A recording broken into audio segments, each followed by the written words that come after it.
नमस्कार। Aryan homeopathic academy India में आपका स्वागत है।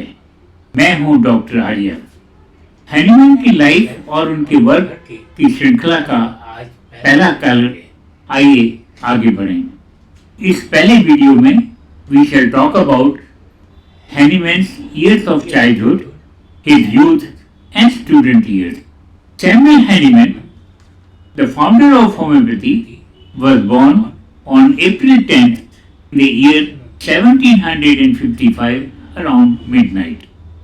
The history of Meissen on the bank of river Elbe, his birthplace, at that time the elaborate and later kingdom of Saxony, dates back 2000 years. Almost a century later, after his birth, Hahnemann was made an honorary citizen of the Meissen town. Similarly, on the 10th of April in the year 1855, on the 100th birthday of Samuel Hahnemann, was celebrated in Haehl, Germany. Samuel Hahnemann was the third child of the artist, porcelain painter Christian Gottfried Hahnemann and named as Christian Friedrich Samuel Hahnemann. His mother was Johanna Christina, as per the entries of the church register of the Frauenkirche at Meissen. Regarding the early childhood of Samuel Hahnemann, we have to rely almost entirely on his biography handed over by seminary director Franz Albrecht, who was for many years a personal friend of Hahnemann and his family. The boy's father and mother were obliged to undertake the boy's early education themselves.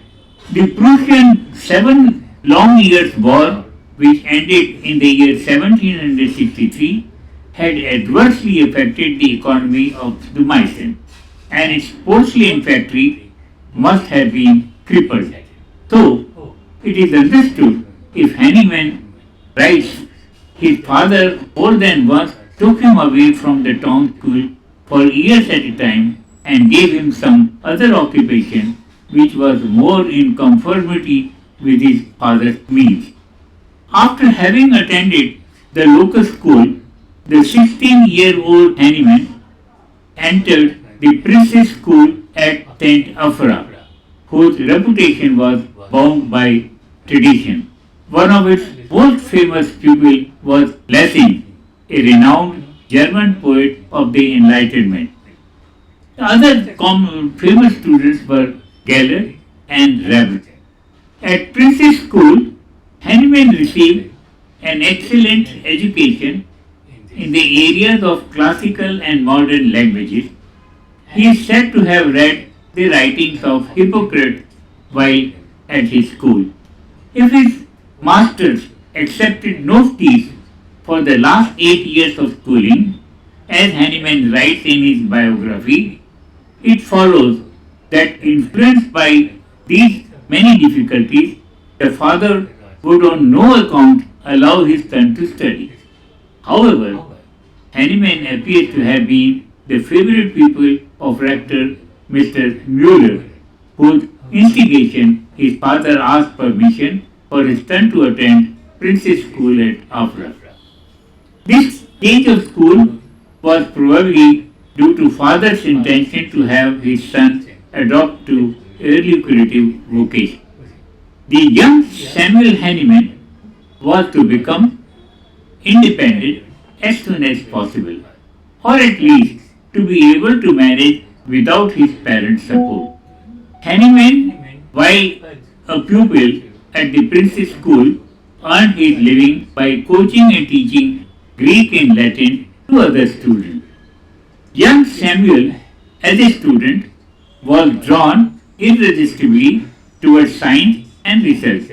And after what has been said, this is hardly to be wondered at.